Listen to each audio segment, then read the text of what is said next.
Hello civil engineers, मैं राहुल कोहली आपका स्वागत करता हूं रीइंफोर्स के डिजिटल प्लेटफॉर्म पर। दोस्तों, आज का जो लेक्चर होने वाला है, आज का जो सेशन होने वाला है, बहुत ही ज़्यादा इंपॉर्टेंट है। जितनी भी हमारी कंस्ट्रक्शन साइटें चलती हैं, जैसे कि कोई आपका बिल्डिंग कंस्ट्रक्शन की साइट है या फिर रोड है, हाईवे है, ब्रिज है, तो उसमें एक चीज़ बहुत ज़्यादा कॉमन रहती है, उसके टेस्ट। अब बिल्डिंग कंस्ट्रक्शन में आपके कितने टेस्ट्स होते हैं या आज हम देख लेंगे। कौन कौन से मेन जो आपके टेस्ट होते हैं वो आज आपको पता चल जाएगा। और सॉइल में जितनी भी इन्वेस्टिगेशन होती है, क्योंकि जो सॉइल है हमारी बहुत ही ज़्यादा मेन रोल प्ले करती है किसी भी कंस्ट्रक्शन साइट पर। जो भी हमारा स्ट्रक्चर होता है, जैसे कि कोई भी मान लीजिए बिल्डिंग है, रोड है, ब्रिज है, हाईवे है, तो वो किस पर डिपेंड करता है? वो आपके सॉइल की प्रॉपर्टीज़ पे डिपेंड करता है कि सॉइल आपकी कैसी है।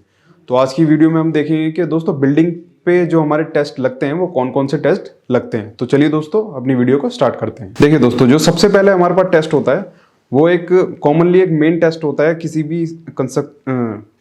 भी प्रोजेक्ट के लिए। जैसे कि सबसे पहला जो हमारे पास है वो है सॉइल इन्वेस्टिगेशन। सॉइल इन्वेस्टिगेशन में क्या होता है दोस्तों? The purpose of the soil investigation is to determine the surface and subsurface condition of the project, physical, chemical and mechanical properties of the ground in order to provide the structural engineer with sufficient information for the design of the most safest and practical design of foundation। अब दोस्तों, जो हमारी soil की investigation होती है वो किस तरीके से होती है? आप सामने यहाँ पर एक मशीन देख रहे होंगे। इस मशीन में क्या है दोस्तों? सॉइल के ऐसे सैंपल निकाले जाते हैं। देखिए इस तरीके से दोस्तों ये सैंपल निकाले जाते हैं। ये जो आपकी मशीन है, ये एक आपकी बड़ी मशीन है। एक ये हैंड टूल होता है, इसके थ्रू भी आप मशीन का सैंपल ले सकते हैं। देखिए यहाँ पर बहुत तरीके से आपके सॉइल के सैंपल लिए हुए हैं। ये क्या है दोस्तों? आपका टेस्टिंग के लिए भेजी जाएगी। ठीक है, अब उस टेस्टिंग में आपको क्या क्या पता चल जाएगा? इसकी फिजिकल जो आपकी क्वांटिटी है वो पता चल जाएगी, आपका केमिकल प्रॉपर्टीज़ पता चल जाएगी, मैकेनिकल प्रॉपर्टीज़ पता चल जाएगी। ये देखिए यहाँ पर आपको ये सारे सैंपल सामने नज़र आ रहे होंगे। ये आपको डेट भी दिख जाएगी, ये कौन सा सैंपल कहाँ से लिया गया है और कब लिया गया है, ये सारा आपको यहाँ पर पता चल जाता है। ठीक है, तो सॉइल इन्वेस्टिगेशन में दोस्तों इस तरीके से सैंपल लिया जाता है और इसकी लैब में पूरा टेस्टिंग होती है और आपको ये पता चल जाता है कि इसकी बियरिंग कैपेसिटी कैसी है, इसमें मैकेनिकल प्रॉपर्टी, आपका फिजिकल प्रॉपर्टी और ये सारी मैकेनिकल प्रॉपर्टीज किस किस तरीके से इसमें दी गई है। फिर आते हैं दोस्तों plate load test. Plate load test भी आपका बहुत ज़्यादा ज़रूरी होता है किसी भी लोड को डिफाइन करने के लिए। इसमें क्या होता है दोस्तों? This test is sometime taken on below sub on grade or on the foundation, but it would depend on your specification. This is in order to just verify the bearing capacity of soil which have taken from the soil investigation. अब देखिए दोस्तों, ये भी बहुत ज़्यादा important test है, जिससे कि हमें क्या पता चल जाएगा, जो हमारी सॉइल है उसमें लोड बेयरिंग कैपेसिटी कितनी है। कि अगर मान लीजिए आपको बहुत बड़ी बड़ी बिल्डिंग बनानी है, जैसे कि आपका G+5 है, G+10 है, तो उसके लिए दोस्तों क्या है, आपको सॉइल बेयरिंग कैपेसिटी कम से कम पता होनी चाहिए। कोई भी स्ट्रक्चर इंजीनियर होगा तो वो कम से कम ये टेस्ट ज़रूर मांगेगा। तो ये दोस्तों ये एक बहुत ज़्यादा इम्पॉर्टेंट टेस्ट है, प्लेट लोड टेस्ट। ये भी आपने कंस्ट्रक्शन साइट पर देखा ही होगा।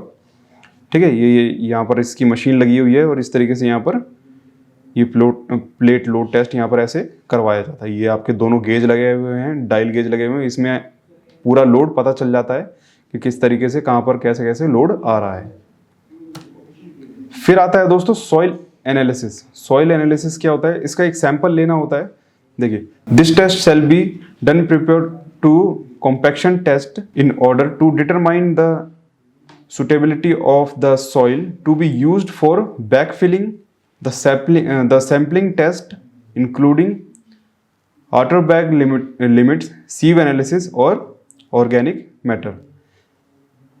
ये दोस्तों कब काम में आता है? जब आपको बैकफिलिंग करनी होती है। इससे दोस्तों कम से कम आपको सॉइल एनालिसिस पूरा हो जाता है, सीव एनालिसिस करके भी इसको निकाला जाता है। ठीक है, और ऑर्गेनिक मेथड से भी आपको ये करना पड़ता है। तो आपको सॉइल का एनालिसिस करना होगा, किसके लिए? बैकफिलिंग करने के लिए, कि आपका सॉइल जो आपने मंगाया है वो ठीक है कि नहीं है। फिर आता है दोस्तों कॉन्क्रीटिंग। कॉन्क्रीटिंग में भी दोस्तों आपका 2-3 तरीके के टेस्ट यूज होते हैं। जो सबसे पहला आपका टेस्ट होगा वो आपका कंप्रेशन टेस्ट ऑफ कॉन्क्रीट। ये आपका टेस्ट है। मोस्ट कॉमनली द स्पेसिफिकेशन से 3 cubes will be taken for 7 days compression strength test and another 3 cube to be tested for 28 days to be the specified strength of concrete। ठीक है, आपको 3 cube आपको 7 दिन में प्रिपेयर करने हैं, जो आपका 7 डेज में कंप्रेशन स्ट्रेंथ आता है। फिर आपको 3 और क्यूब लेने हैं जो आपको वेरीफाई होंगे 28 डेज के बाद, उसका जो स्ट्रेंथ ऑफ कंक्रीट निकल कर आएगा। ठीक है, तो ये क्यूब टेस्ट जो है ये भी बहुत ज़्यादा इंपॉर्टेंट होते हैं। ये देखिए आपको सामने यहाँ पर क्रैक नज़र आ रहा होगा, तो ये क्या है, पूरा बियरिंग कैपेसिटी पता चल जाता है कि ये कितना कंप्रेशन झेल पा रहा है। ठीक है, यहाँ पर आपको सामने यहाँ पर दिख रहा होगा। फिर आता है दोस्तों ड्यूरेबिलिटी टेस्ट। ये भी किस पे होता है, ये भी आपका कंक्रीट के क्यूब पे होता है।